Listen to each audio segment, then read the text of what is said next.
I read over 100 books this year. I read so many amazing books, so I'm gonna give you guys my favorite from each month. It was incredibly hard to pick just one from each month, but I had to. Starting off in January, my favorite read was We Should All Be Feminists by Chimamanda Ngozi Adichie. This is really a book of feminism. It talks about its place in the 21st century, what it means today. It is actually like a short little essay that was adapted from her TED Talk.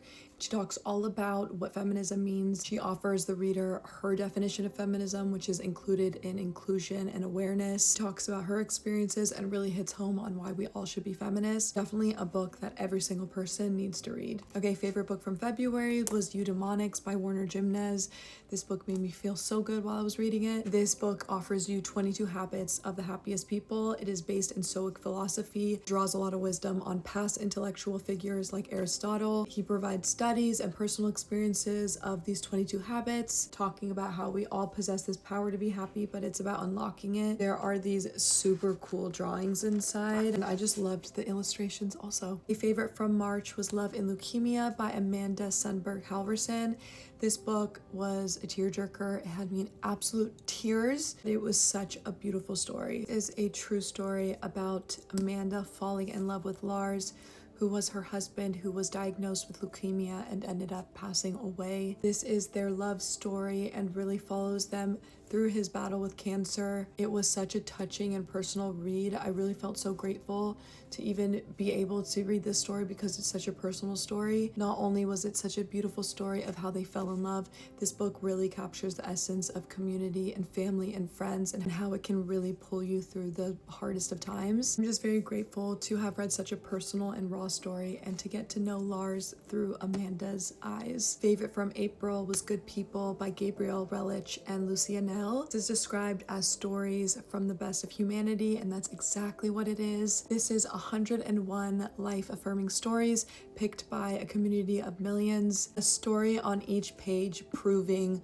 the decency and humanity of those around us. It's a book of people showing kindness, compassion, something that is very needed in today's climate. This made me feel so good. It instilled such a sense of peace and hope. There are really amazing and incredible people out there, and that is what this made me feel. It said its aim was to make me feel better by the end of the book, and it definitely did that. Favorite from May was Women Living Deliciously by Florence Given. Not only is it my favorite from May, but it is one of my all-time favorites. I feel so passionate about this book. This is a book that I need every single woman to go pick up and read. This book is all about women finding their joy, unlocking it, holding on to it. There are so many internalized beliefs that come from things that have been put on us and we have accepted. This book gives you permission and really encourages you to let go of those things. It talks about discovering yourself, finding your joy, making boundaries, saying no, and standing in it. It is a game changer. I'm telling you guys, please, if you're a woman, pick this up and go read it. Okay, favorite from June is Unapologetic by Annalee Howling. This is another must read for everybody. This book is all about breaking free from any shame that you hold within yourself or people put on you and reclaiming your power. This book was so empowering. There were so many valuable lessons that you can take from this book. The author gives her 2 cents. There's all these different stories from all different people and experiences. This is the book that I would give to anybody who's dealing with so much shame that they're stuck and they're so isolated. It was such a powerful and necessary read. Favorite book from July was The Women by Kristen Hanna. She's one of my favorite authors. This book definitely emotionally destroyed me, but it was so worth it. It's a historical fiction. It talks about the women who served in the Vietnam War that were forgotten and people didn't even know about. This is their story of the American military nurses who served in a war that refused to acknowledge they were even there. So many women served and sacrificed in the Vietnam War. The women's story of true heroism. I cried 17 times, so just get your tissues ready.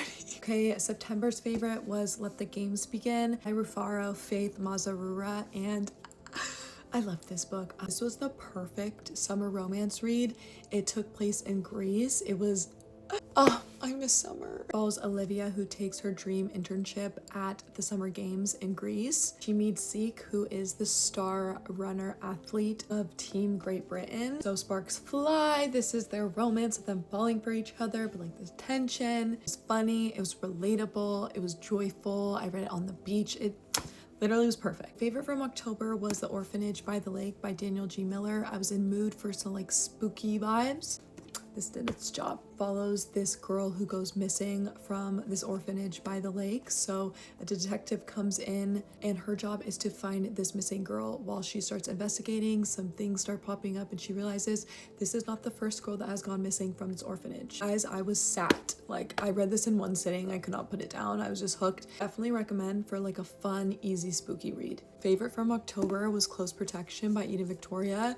Enemies to lovers, romance, slow burn, tension, bodyguard romance. Y'all, it follows a girl who comes from a very rich and privileged background. Her dad's office gets broken into, so her dad hires this guy named Milos to come protect his daughter. This is a bodyguard romance story. It literally had everything that I want in a bodyguard romance story. Hit this out of the park. She did fantastic. Please go read this, guys. It was amazing. Okay, November favorite was L'Humain by Fonfon, and she's a French author. This book was chef's kiss. This story follows a girl named Rose who's very quiet within herself, introverted, and she's kind of afraid of connection and vulnerability. It's this guy named Iris who sparks life back within her. This is a self-discovery story. This is a romance story. It's a story of possibility, humanity. It was amazing, incredible. I connected so much to this book. Very quickly, because I'm running out of time, my favorite read from December so far is The Austen Affair by Madeline Bell. This is a Jane Austen themed romance story that follows two actors and they get transported back into time to the year that Jane Austen was living. So it is this like enemies to lovers romance while they're trying to figure out like how do we get back home. They despise each other, the tension. It was amazing. Definitely recommend for anyone who likes like a Regency romance. Okay, my lovely friends, those are my favorites from each month of the year. I hope you guys like this video. Thank you guys for spending the year with me and listening to me yap about books. I love you guys so much and I will see you guys next year.